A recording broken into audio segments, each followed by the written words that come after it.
Қайырлы күн достар. Бүгін мақ қосылған осындай әдемі торт дайындап үйренеміз. Сіздер де менімен бірге міндетті түрде жасап көріңіздер.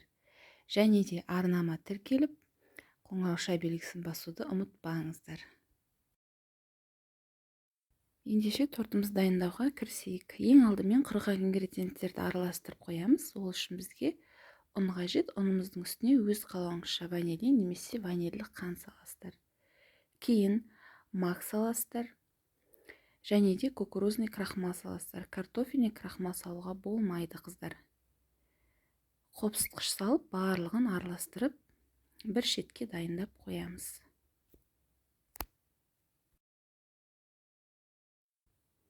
Енді миксеріміздің ыдысына жұмыртқамызды саламыз да, жай жылдамдықтан бастап миксерімізді қосамыз. Және де қантымызды бәрін бірден салмай, бірнеше бөлікке бөле отырып салып, осылай аппақ болып көтеріліп, биіктегенге дейін миксерлейтін боламыз.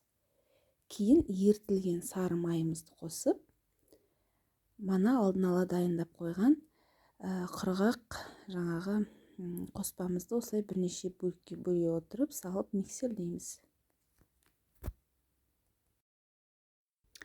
Қамырымыз дайын болғанша тортымызды пісіру үшін пергамент қағазын осылай дайындап қоямыз. Маған диаметр 20 см болатын форма қажет болды. Осылай 6 дана дайындадым. Астынан жоғарыға қарата барлығын араластырасыздар. Түбінде мақ тұнып қалып қою мүмкін. Мен шамамен 4 немесе 5 қасықтан осылай салдым.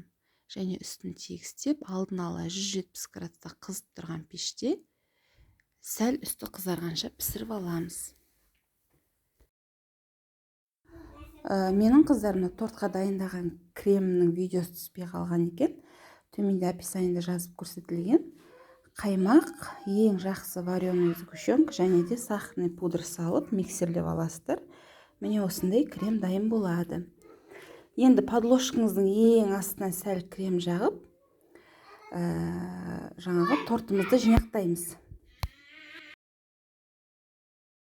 Негізі қыздар бірден кольцоның ішіне жинасаңыздар да болады. Міне мен кольцомен барлығын біріктіріп тегістеп, холодильникке 2-3 сағатқа қойдым. Енді жан-жағын осылай пышақтың көмегімен бір өткізіп шығамын.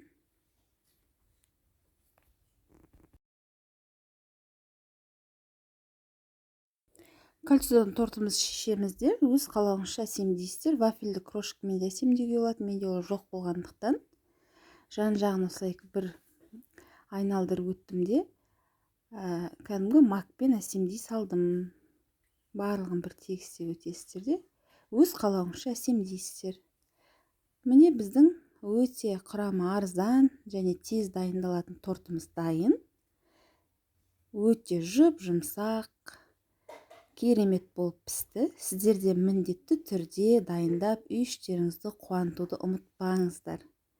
Менің каналыма тіркеліп, басқа да видео рецепттерімді қарап, пікір қалдырып, лайк басыңыздар. Сіздермен бірге болған Дария алдағы уақытта тағы да басқа түрлі тәттілердің рецебімен міндетті түрде сіздермен бөлісетін боламын.